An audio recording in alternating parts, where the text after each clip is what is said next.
Teacher Ads, meron nakalagay dito sa aming Individual Development Plan ng PPST Indicators for Development from the Teacher's Commitment Form.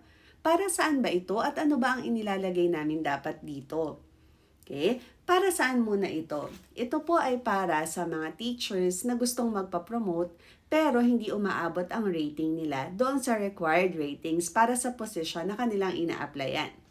Paano ito nangyayari? Kunyari po, ako po ay isang teacher 2. Dahil teacher 2 ako at pwede akong tumalon hanggang 3 positions above my current position. So kung teacher 2 ako, pwede akong 3, 4, 5. Pwede akong mag-apply ng teacher 5. Okay, kung gusto ko mag-apply sa teacher 5, meron yung requirements. Ang requirement niyan, dapat meron kang 3 IPCRF ratings para covered yung all 37 indicators. At doon sa 37 indicators na yon, required ako ng 6 na outstanding para sa Classroom Observable Indicator at 4 naman para sa NCOI or Non-Classroom Observable Indicators. So, kunyari, assuming na meron akong 10 na outstanding ratings para doon sa aking 4 at 6 na COIs and NCOIs. Meron ako noon na 10. Ang requirement pang isa, dapat yung 27 ay lahat VS. Kaso nga lang, sa isang year, meron akong rating na satisfactory lang. So, hindi na ako makapagpa-promote. Kasi nga, satisfactory lang yon. Hindi ko na naabot yung required rating. Ito pong part na ito ng ating development plan ay makakatulong para doon sa mga teacher na yon. Kasi halimbawa, hindi ko talaga alam na required pala sa akin yung very satisfactory kasi late naman dumating to, natapos na yung mga taon na yon. So, pwede ko pang habulin.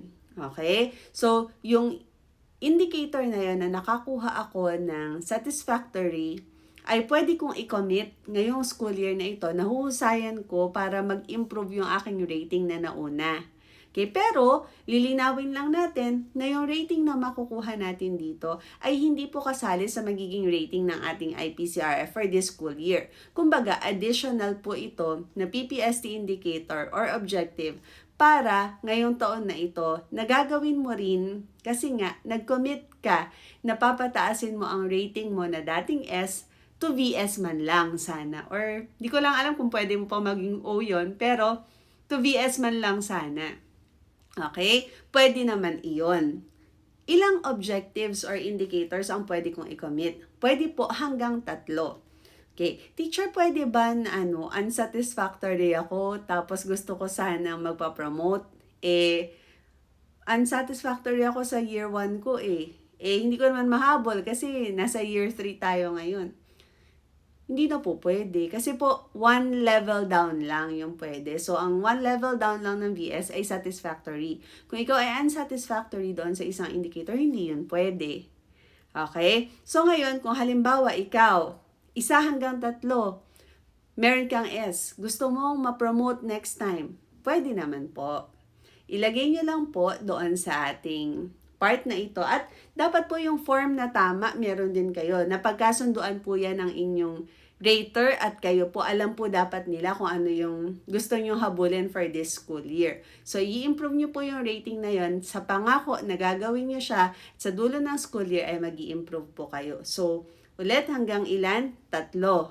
Okay? Pwede ba ang unsatisfactory? Hindi po pwede. Satisfactory lang po yung pwede nating itaas. Okay? So, yun po. Para po doon ang ating part na ito ng ating IDE. Yun lang. Bye!